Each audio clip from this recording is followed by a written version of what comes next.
Today we'll be doing the Solarfast Photogram demo. Start with pulling out a piece of cardboard pre-cut at 8 by 10 as a backing for your paper. Take your 8 by 10 piece of watercolor paper and lay it on top of your backing. Go ahead and pull out your light sensitive die called Solarfast, your brush, your foam brush, and then go ahead and get your pins. 4 pins will do. These pins will be used to secure the paper onto your backing.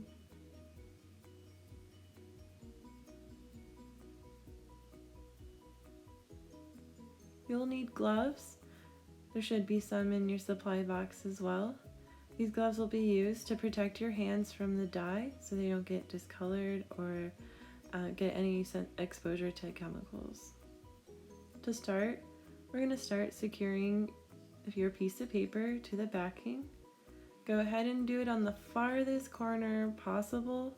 You can poke the tiniest of holes, or you can go at an angle to secure the page down.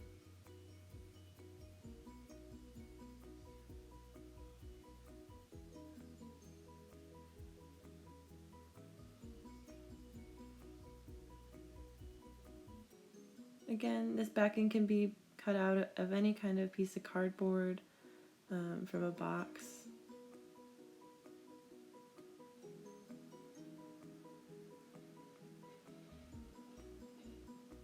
Next, we'll go ahead and put on our gloves.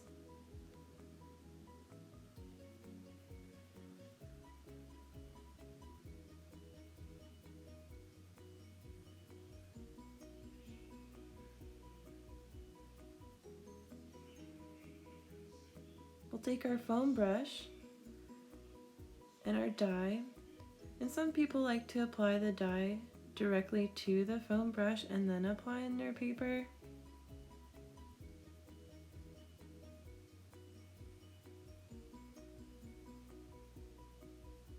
But my favorite way is to just apply directly to the paper and spread it around. You'll see that it's sort of transparent, but over time as it exposes to light, it'll become more opaque in color.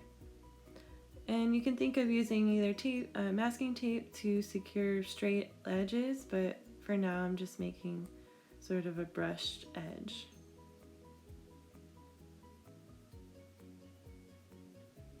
There might be excess on your paper, so blot it with a paper towel.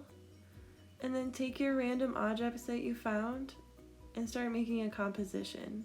Here I have a couple different items ranging from transparent to opaque, organic to non-organic, and some will lay flat against the surface, which will create a more sharper line and sharper edge.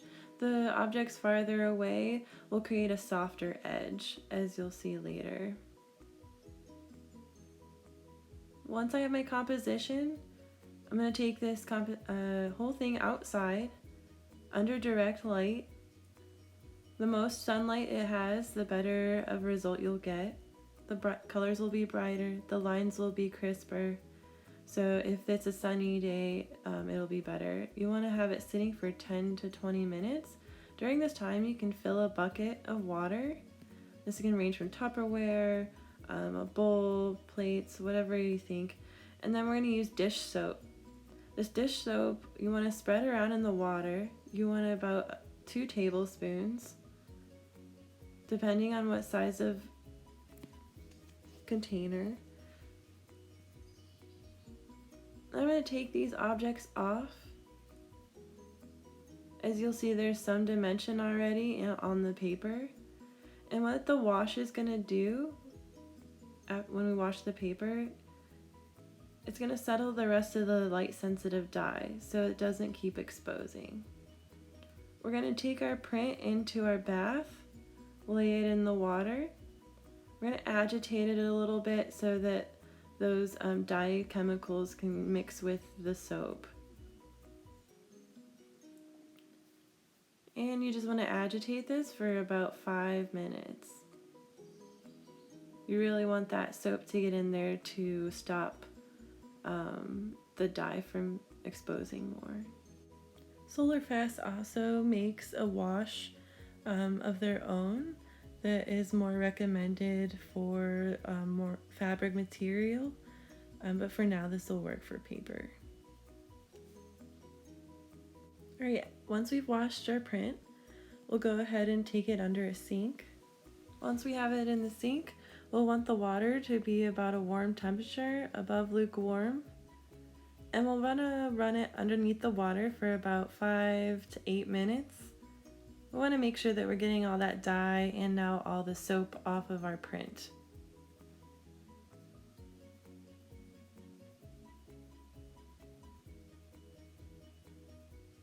Try and hold your paper at an angle so that the water pressure doesn't crease your paper. And once you're done, you'll want to let it hang to dry or let it lay down to dry. I would lay down a paper towel to absorb any moisture from the paper as it's drying, or if you have a hanging system with clothespins, that would be best. And ta-da! Simple photogram.